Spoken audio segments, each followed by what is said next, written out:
नमस्कार, मैं मणि sir classes में आप सबका हार्दिक स्वागत है।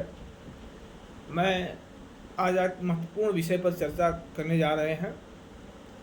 जैसा कि आप जानते हैं कि बहुप्रतीक्षित विज्ञापन अभी लोक सेवा आयोग द्वारा जारी किया गया है। एलटी अर्थात सहायक अध्यापक परीक्षा राजकीय विद्यालय में अब इसमें पदों की संख्या 7,800 से अधिक है, लेकिन प्रतियोगी छात्रों की संख्या उससे कई गुना अधिक है, अर्थात लाखों में है। इस परीक्षा को हम कैसे सफल बनावें और इसमें हम कैसे सफलता अर्जित करें, तो इसी विषय पर आज हमारा आपसे चर्चा है। देखिए, अभी तक जो इस विषय से, इस परीक्षा से संबंधित जो प्रतियोगी छात्र हैं, उनका जो अध्ययन का तौर तरीका रहा है वो ऑब्जेक्टिव रहा है। पहली बार लोक सेवा आयोग इस परीक्षा के लिए 2 चरणीय परीक्षा आयोजित करने जा रही है। 2 चरणों का मतलब है, एक प्रारंभिक परीक्षा और दूसरा है मुख्य परीक्षा। तो मुझे आशा है कि प्रारंभिक परीक्षा के लिए हमारे बहुत से प्रतियोगी छात्र पहले से ही तैयार हैं ऑलरेडी, क्योंकि कई एग्ज़ाम ऑब्जेक्टिव रूप में दे चुके हैं।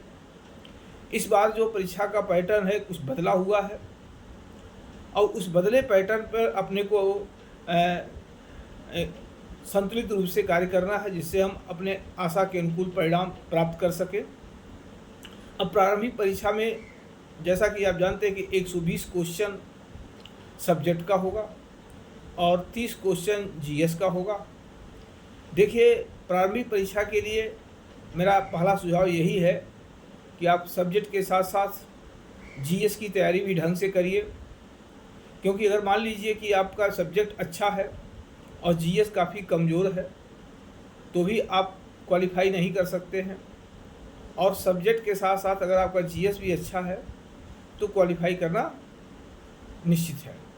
तो इसमें जीएस भी आप पढ़िए, जैसा कि आपका जो विषय है, जैसे सोशल साइंस में आपका ज्योग्राफी, हिस्ट्री, पॉलिटी, इकोनॉमिक्स, इन 4 सब्जेक्टों में 2 सब्जेक्ट तो होना ही होना है, तो 2 तो आपका तैयार ही रहेगा, लेकिन 2-3 सब्जेक्ट और भी आपको पढ़ना पड़ेगा। यदि आपका ज्योग्राफी, पॉलिटी साइंस है तो history, economics, science, current affair, UP special, इन सब विषयों पर आप अपनी अभी से पकड़ बनाते रहिए, ताकि प्रारंभिक परीक्षा में किसी प्रकार का समस्या ना आने पावे। दूसरी चीज़ है कि इसमें नेगेटिव मार्किंग है 1/3 का, तो आपको प्रश्न भी बहुत सोच समझ के हल करना है। कहीं ऐसा ना हो कि इतने अधिक क्वेश्चन कर जाएं कि बढ़ाने के चक्कर में वो नेगेटिव मार्किंग का असर आपके प्रश्नों की संख्या को घटा दे और आप परीक्षा से बाहर हो जाएं।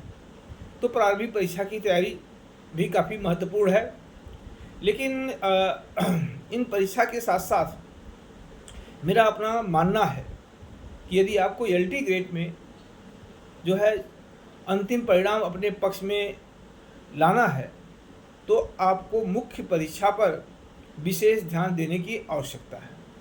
आप प्रारंभिक परीक्षा में टॉप कर जाएं, लेकिन अगर मुख्य परीक्षा में आपकी अच्छी तैयारी नहीं है, आपकी अभिव्यक्त क्षमता, आपकी लेखन क्षमता अगर ठीक नहीं है तो सफलता आपको नहीं मिल सकती है ना। तो इसके लिए आपको ज़रूरी यह है कि आप अभी से अपनी मुख्य परीक्षा की तैयारी भी कुछ न कुछ माइंड मेकअप करके चलते रहिए, ताकि आपकी प्रारंभिक परीक्षा के बाद आप आसानी से मुख्य परीक्षा की तैयारी कर सकें। और अब यदि सोचते हैं कि नहीं, पहले हम प्री क्वालिफाई कर जाएंगे फिर मेंस पढ़ेंगे, देखिए, ना हम शासन है ना प्रशासन है। ये लोक सेवा आयोग पर डिपेंड करता है कि समय आपको कितना देता है, 2 महीना देता है, 3 महीना देता है, 5 महीना देता है, ये उस पर डिपेंड करता है, परिस्थितियों पर डिपेंड करता है। और अगर वो 2 ही महीना में करा लिया तब आप मुख्य परीक्षा के लिए 2 महीने, मुझे नहीं लगता कि आप पूरी तरह से तैयार हो सकते हैं। तो जो उत्साह आप प्रारंभिक परीक्षा में लगा रहे हैं, उसके साथ साथ आप मुख्य परीक्षा में भी उत्साह को बनाए रखिए अभी से। अभी का मतलब यह है कि जैसे मुख्य परीक्षा में कुल 20 प्रश्न आएंगे, 10 प्रश्न आपके 8 नंबर के होंगे, जिनकी शब्द सीमा 125 शब्द होगी।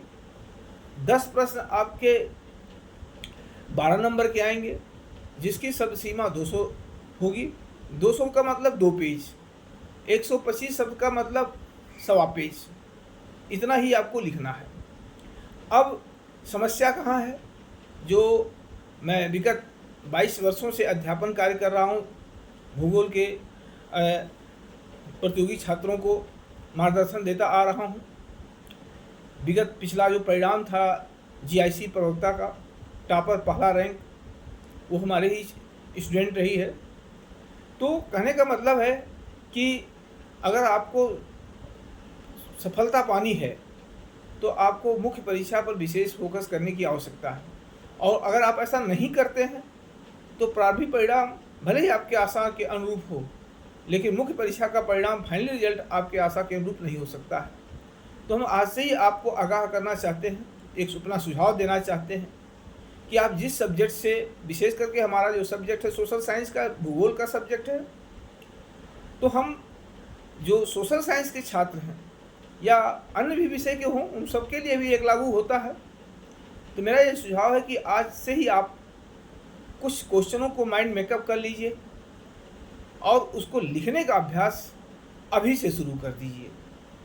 जैसे मान लीजिए कि आप दिन भर कोई अध्ययन करते हो अपने प्री परीक्षा के लिए, चाहे वो ज्योग्राफी का हो, पॉलिटिकल साइंस हो, इकोनॉमिक्स हो, साइंस हो, हिस्ट्री हो, जो भी आपका सब्जेक्ट रहा हो उसका पढ़ाई पढ़ते हैं, ऑब्जेक्टिव पढ़ते हैं, दिन रात अब लगे हुए हैं, इसमें कोई संदेह नहीं है, आपकी ईमानदारी, आपकी निष्ठा में कोई संदेह नहीं है। लेकिन हम चाहते हैं कि आपकी अगर अच्छी रणनीति होगी तो आपकी ईमानदारी, निष्ठा आपके परिणाम को साकार रूप दे सकती है। तो ईमानदारी, निष्ठा के साथ साथ आपका रणनीति भी बहुत अच्छी होनी चाहिए। युद्ध में विजय वही प्राप्त करता है, केवल युद्ध में विजय हथियारों से नहीं प्राप्त हो सकता है। हथियारों से भी ज़्यादा श्रेष्ठ है उसकी रणनीति, उसकी लॉजिस्टिकी, है ना। तो आपके अंदर आपकी रणनीति जो है आपको सफलता दिलाएगी। तो इस सफलता को हम कैसे प्राप्त करें? तो सफलता का पाने कहा है कि आप मुख्य परीक्षा की भी तैयारी करते रहिए।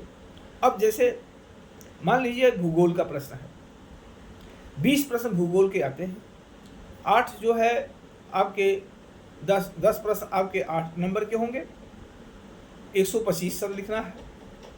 और इसको लिखना बहुत बड़ी जो है चुनौती नहीं है। हम अपेक्षा करते हैं कि आपने ज्योग्राफी का अच्छा अध्ययन किया है, कि किसी भी टॉपिक पर आप अच्छी समझ रखते हैं, लेकिन आप माइंड में तो आपकी समझ है, लेकिन लिखा कैसे जाए ये आपके सामने गंभीर समस्या है, क्योंकि आपने अब तक लिखने का अभ्यास कभी किया नहीं। मुझे लगता है कि आपने के सामने ऐसे प्रश्न कभी आए नहीं हैं, क्योंकि अब तक आपने जो भी एग्जाम दिए हैं ऑब्जेक्टिव रूप में दिए हैं। पहली बार आप मुख्य परीक्षा में डिस्क्रिप्टिव देंगे, तो लिखा कैसे जाए? लिखना एक बहुत बड़ी कला है, और ये कला एक दिन में विकसित नहीं हो सकती है। इसके लिए आपको निरंतर अभ्यास की आवश्यकता है। निरंतर अभ्यास का मतलब है कि आप बहुत से बच्चे डरते हैं कैसे लिखा जाए। मैंने तो लंबे समय से, आज 21-22 साल हो गया उनको पढ़ाते हुए, बहुत सारे बच्चे ऐसे आते हैं कि सर प्रश्न तो समझ में आता है, लेकिन लिखा कैसे जाए? और अगर लिख के भी आते हैं तो अनाथ लिख के आते हैं, न उसका कोई सीक्वेंस है, न कोई कंसेप्ट है। तो ऐसा अगर आपने लिखा तो आपको नंबर नहीं मिलेगा। आप जब बेहतर अंक पाएंगे तभी आप सफल होंगे, क्योंकि जितनी सीटें हैं उससे 2 से 4 गुना 5 गुना अच्छे बच्चे मिल जाएंगे लिखने वाले, उनमें आपको फाइट करनी है। तो आप बेहतर से बेहतर जब प्रयास करेंगे तब LT का परिणाम अपने पक्ष में ला सकते हैं, और इसके लिए आपको निरंतर अभ्यास की आवश्यकता, विशेष के मुख्य परीक्षा की। मैं ये कहता हूँ, मेरा ये अपना सुझाव है, आपकी बाकी आप स्वतंत्र, भारत के स्वतंत्र नागरिक हैं। मेरा ये सुझाव है कि आप 10 घंटे पढ़ाई करते हैं, आप 9 घंटे आप ऑब्जेक्टिव पढ़िए, लेकिन आधे घंटे 45 मिनट फ्री होकर के जब आप सारी पढ़ाइयों से मुक्त हो जाइए, तो किसी विषय पर, किसी टॉपिक पर जो भी आपके दिमाग में कुछ चल रहा है उसको पेन से लिखने का अभ्यास करिए। जैसे मान लीजिए कि आ गया आपका एक छोटा सा प्रश्न कि किसी एक मान्य संकल्पना के अनुसार पृथ्वी की आंतरिक संरचना का स्पष्ट वर्णन करिए। या आपका एक प्रश्न आ गया, महासागरीय धाराओं के प्रभाव का वर्णन करिए। या आपका आ गया, प्रति चक्रवात पर टिप्पणी लिखिए। या आप गया भारत के किसी एक औद्योगिक प्रदेश का वर्णन करिए। या आपका आ गया कि भारत के प्रायद्वीपीय पठार का महत्व बताइए। या आ गया कि भारत की भूगर्भीय संरचना का महत्व क्या है। या आपका आ गया कि धारवाड़ चट्टानों का महत्व क्या है। किसी भी टॉपिक पर भारत में नगरीय समस्याएं क्या हैं, स्मार्ट सिटी का कंसेप्ट क्या है। ऐसे भूगोल से संबंधित किसी भी टॉपिक से आ जाए, मिट्टी के समस्या क्या है, मृदा संरक्षण के उपाय बताइए, नदी जोड़ो परियोजना पर टिप्पणी करिए।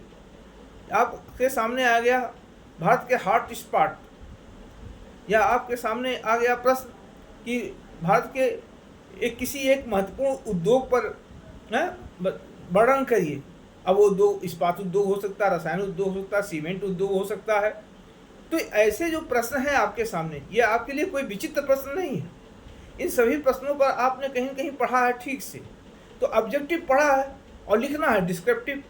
तो अब कैसे इसकी शुरुआत किया जाए, तो इसकी कला आपको विकसित करनी होगी। आप तो स्वयं से विकसित कर सकते हैं या किसी टीचर के गाइडेंस में विकसित कर सकते हैं। वो भी टीचर कौन सा, जो खुद अनुभवी हो। आज तो सबसे बड़ी समस्या यही है कि अब टीचर तो आपके बहुतेरे मिल जाएंगे, लेकिन जो खुद नहीं कभी लिखा पढ़ा हो वो आपको कैसे गाइडेंस दे सकता है। ये समस्या आपके सामने है। तो मेरा मानना है कि आपके मन में जो भी कुछ विचार आता है आप सेल्फ स्टडी करें। मैं नहीं कहता कि आप किसी संस्था से ज्वाइन करेंगे तभी आपका सिलेक्शन होगा। आप सेल्फ स्टडी करें और किसी प्रश्न को लेकर के लिखना शुरू करें। लिखने के बाद उसको प्रश्नों को देखें कि क्या हमने सही लिखा है, क्या और इसमें बेहतर कर सकते हैं, क्या कैसे करना चाहिए, अगर ऐसा किया होता तो ऐसा हो जाता। तो खुद का जब स्वमूल्यांकन करेंगे तो आपको कुछ कमियां नजर आएंगी और उन्हीं कमियों को आपको दूर करना है ना। तो कहने का आशय यह है कि हमारा आपसे एक ही सुझाव है। यद्यपि बहुत से सलाहकार सोशल साइट पे हैं, सलाहकारों की कमी नहीं है, उसमें से मैं भी एक हूँ, लेकिन मैं आपको बता दे रहा हूँ, आगाह कर दे रहा हूँ कि अगर एलटी ग्रेड की परीक्षा में अंतिम परिणाम अपने पक्ष में करना चाहते हैं तो आज से ही मुख्य परीक्षा के बारे में सोचना शुरू कर दीजिए, है ना। और ये शुरू करने सोचने का मतलब क्या है कि एक कॉपी लाइए, जो लोक सेवा आयोग की कॉपी मिलती है वैसी ही कॉपी आपको यूनिवर्सिटी जो रोड पर या कहीं मार्केट में मिल जाएगी, उस टाइप का। और उसी टाइप का आप प्रश्न लिखिए, प्रश्न संख्या डालिए, प्रश्न डालिए, प्रश्न को लिखिए यथास्थान। अगर कहीं मैपिंग की आवश्यकता है तो मैपिंग जरूर करिए। कंटेंट आपका अच्छा होना चाहिए, जो भी हो वो तर्कसंगत स्पष्टीकरण होना चाहिए, है ना। अपने विचारों को आसान भाषा में लिखेंगे तो निश्चित ही आपको सफलता मिल पाएगी। जो पिछला परिणाम हमारे पक्ष में था, पूजा पांडे नाम की लड़की टॉप की थी, पहला पोजीशन था जीआईसी प्रवक्ता के रूप में भूगोल के। तो वो आप समझिए कि वो लगातार हमारे यहाँ टेस्ट देती रही 3 घंटे तक कंटिन्यूअस, और लिखने में बहुत अच्छा रहा। जब उसको 25 नंबर में 22 नंबर देते थे, 20 नंबर 21 नंबर देते थे, तो कहते सर इतना कैसे मिलेगा हमको, इसमें जो आपने लिखा है उसमें हम कुछ काट नहीं सकते, लेकिन एक टीचर के नाते 1-2 नंबर मैं काट दे रहा हूँ, बाकी आप 100% श्योर लिखी हैं और मुझे लगता है कि आपको एक पद अवश्य मिल जाएगा, मुझे लगता है आप टॉप कर जाएंगी। और मैं डेली जब कॉपी चेक करता था डेली टॉप की बात करता था। क्यों? क्योंकि मैं यही देखा था कि लेखन क्षमता बहुत ही श्रेष्ठ था, बहुत कम बच्चे ऐसे लिख पाते हैं, और परिणाम भी ऐसे ही रहा। जब परिणाम आया तो उसने कहा सर आप जोशी हैं क्या? हम कहा नहीं जोशी तो नहीं है। क्या सर आप हमेशा हमको टॉप करने की बात की, मैं आज टॉप कर गई। तो टॉप करने का मतलब क्या है? आप चाहे पहला पोजीशन पाइए, चाहे 10% जाइए, कोई स्थान पाइए, सब ठीक है, लेकिन ये स्थान तभी मिलेगा जब आपकी लेखन कौशल बहुत ही उत्तम होगा। और अगर आपका ये वीक है, इस कमजोरी को आपने दूर करने का प्रयास नहीं किया, तो आपके पक्ष में परिणाम नहीं आएगा। तो मेरा आपसे सुझाव है कि आप पिछले जीआईसी का जो पेपर हुआ है कहीं से नेट से निकाल करके उसको मॉडल पेपर के रूप में देख लीजिए, और आप दिन भर जो भी पढ़ते हैं उसको पढ़ते रहिए, लेकिन 1 घंटा क्वेश्चन आप ज़रूर हल करते रहिए। इससे आपको बहुत बेनिफिट मिलेगा। जितना ही मेंस में आप बेहतर प्रयास करेंगे, आपका आत्मविश्वास उतना ही बेहतर होगा और आप आगे बढ़ सकते हैं। कहा जाता है शांति काल में जितना पसीना बहाओगे, युद्ध काल में रक्त उतना ही कम बहाना पड़ेगा। अभी आपका ये शांति काल है, अभी प्रारंभिक परीक्षा या मुख्य परीक्षा का कोई डेट घोषित नहीं हुआ है। आपके पास पर्याप्त समय है और पढ़ना भी बहुत ज़्यादा है। तैयारी के रूप में अगर सफलता प्राप्त करना चाहते हैं तो आपको पढ़ना भी बहुत ज़्यादा है। ऐसे में आप टाइम डिवाइड कर लीजिए, कुछ घंटे ऑब्जेक्टिव सब्जेक्ट के रूप में, कुछ घंटे जीएस और 1 घंटे, आधे घंटे, 45 मिनट जो भी मिले नित्य कर्म के रूप में। जैसे आप मान लीजिए कि आप धार्मिक आध्यात्मिक विचार के हैं, आप रोज़ सुंदरकांड का पाठ पढ़ते हो या रोज़ हनुमान चालीसा पढ़ते हैं, आपका नित्य कर्म है। तो एक नित्य कर्म आप ये मान लीजिए जोड़ के लिए कि आज ही से हमको एक क्वेश्चन रोज लिख करना ही है ना। सिलेबस आपके सामने है, प्रश्न मॉडल पेपर आप मार्केट से ले लीजिए और उसके आधार पर कुछ न कुछ लिखने का प्रयास करिए। तो मुझे लगता है कि आज आप शांति काल में आप पसीना बहाओगे तो युद्ध काल में रक्त कम बहाना पड़ेगा, अर्थात परीक्षा के समय आपके अंदर उतना वाह हो की स्थिति नहीं रहेगी। आपका विश्वास, आत्मविश्वास झलकेगा, दिखाई देगा और आपका विश्वास, आपका मेहनत, आपकी लगन, आपकी नीयत अगर साफ सही है तो परिणाम भी आपके पक्ष में जाएगा। मैं मणि सर विगत 22 सालों से प्रतियोगी परीक्षाओं की तैयारी कराता हूं और हमारी संस्था से बड़ी संख्या में लोग सफल हो चुके हैं। आप कहीं पता करना चाहें तो कर लें। और विशेष करके मुख्य परीक्षा की तैयारी हमारी संस्था से बहुत बेहतर तरीके से होती रही है और जो भी प्रतियोगी छात्र एलटी या जीआईसी प्रवक्ता के रूप में मुख्य परीक्षा में अंतिम परिणाम अपने पक्ष में चाहते हैं तो वो हमारे संस्थान से आकर के संपर्क कर सकते हैं। प्रारंभिक परीक्षा के मेरा जो रणनीति, अब 11 अगस्त से हम बैच स्टार्ट करने वाले हैं और जो हमारी रणनीति है प्रारंभिक परीक्षा के साथ साथ मुख्य परीक्षा की भी तैयारी करें। उसमें भी हम ज़्यादा फोकस प्रारंभिक परीक्षा को देंगे और साथ साथ बच्चों से किसी टॉपिक को समझा दिए, फ्रेमिंग करा दिए, आंसर राइटिंग करा दिए, तो हम डेली बच्चों से कहेंगे ठीक है आप इतना कर चुके हैं, इतना आपके साथ हमने सहयोग किया है, अब आप जो भी मैं समझाया गलत या सही, इन सब चीज़ों को लेकर के आप अगले दिन 2 प्रश्न मैं आपको दे रहा हूँ, 2 लिख करके ले आइए या 1 ही लेके आइए। तो डेली आपका उत्तर लेखन कार्य होता रहेगा, साप्ताहिक टेस्ट होता रहेगा, सुधार की प्रक्रिया हमेशा आगे बढ़ती रहेगी, तो परिणाम भी आपके पक्ष में निश्चित ही आएगा, उसमें कोई संदेह नहीं है। लेकिन अगर आपने ये सोचा कि भी हम प्रारंभिक परीक्षा पढ़ लें फिर मुख्य परीक्षा देंगे, तो मुझे लगता है फिर आपकी रणनीति गलत होगी। तो आपको मेरा यही सुझाव है कि आप प्रारंभिक परीक्षा के साथ साथ मुख्य परीक्षा को भी एक साथ लेके चलें। जब आपका प्रारंभिक परीक्षा सन निकट आ जाएगा, 1 महीना 20 दिन रह जाएगा, आप मुख्य परीक्षा पर विराम लगा दीजिए, सारा ऊर्जा आप प्रारंभिक परीक्षा में दे दीजिए और उसके बाद तुरंत फिर मुख्य परीक्षा में लग जाइए। तो ऐसा आप करेंगे तो परिणाम आपके पक्ष में आ सकता है। तो मैं फिर से आप लोगों को सूचित करना चाहता हूं, मैं मणि सर, और 11 अगस्त से हम ज्योग्राफी का बैच स्टार्ट करने जा रहे हैं एलटी ग्रेड और जीआईसी प्रवक्ता के लिए, क्योंकि जीआईसी प्रवक्ता का विज्ञापन भी मुझे लगता है 15 से 20 अगस्त तक आ जाना चाहिए। वो पिछली जीआईसी प्रवक्ता का जो विज्ञापन था, जो मुख्य परीक्षा का था, उसमें सब्जेक्ट के साथ साथ हिंदी और निबंध का भी था। अब इस बार क्या होगा उसको विज्ञापन के साथ ही पता चलेगा, लेकिन मुझे लगता है कि प्रवक्ता में सब्जेक्ट के साथ साथ हिंदी और निबंध भी रहेगा।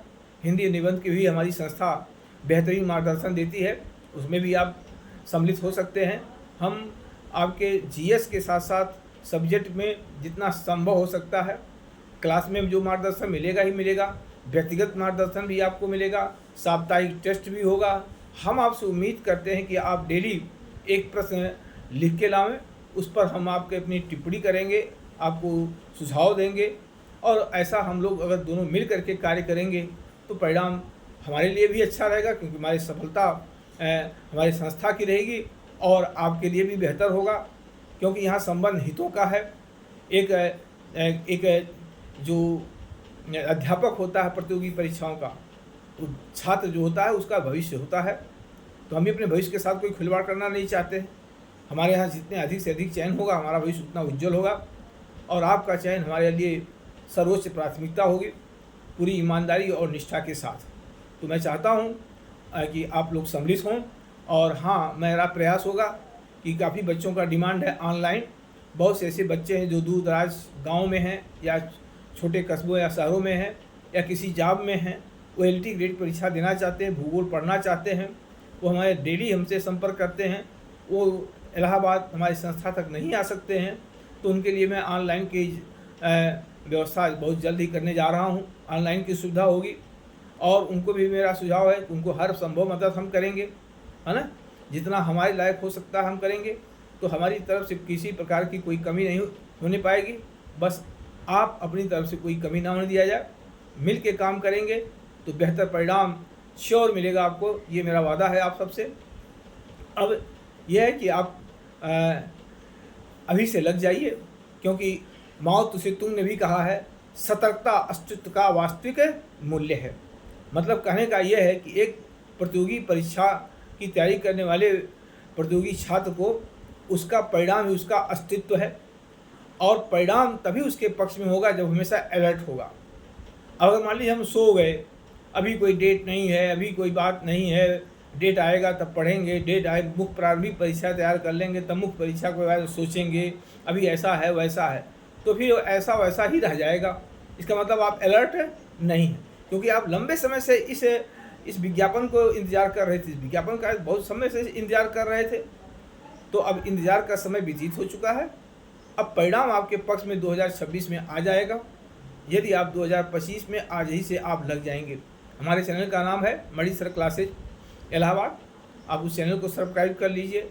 हमारा टेलीग्राम चैनल है मणि सर क्लासेज ऑफिशियल करके, इस पर भी आपको बहुत सारे कंटेंट मिल जाएंगे, प्रारंभिक और मुख्य परीक्षा के मिलते रहेंगे। जो भी बच्चे हमसे व्यक्तिगत रूप से कांटेक्ट करना चाहते हो, हमारे मोबाइल नंबर से हमसे कांटेक्ट कर सकते हैं। मोबाइल नंबर हमारा है 9919805789 9919805789। तो इन्हीं शब्दों के साथ आज मेरा आप लोगों से यही सुझाव है कि अभी से आप लग जाइए। फिर एक बार कह रहा हूँ, शांति काल में जितना पसीना बहाओगे, युद्ध काल में रक्त उतना ही कम बहाना पड़ेगा। आपके पास समय नहीं है कि आप जो है त्योहारों के मौसम में त्योहारी करिए, ऐसा कुछ नहीं है। दिन रात आप लगे रहिए, परिस्थितियाँ चाहे कितनी विपरीत हों उसके लड़ते रहिए और परिणाम अपने पक्ष में करने का प्रयास करिए। मेरी बहुत सारी शुभकामनाएं आप सबके साथ हैं। जय हिंद।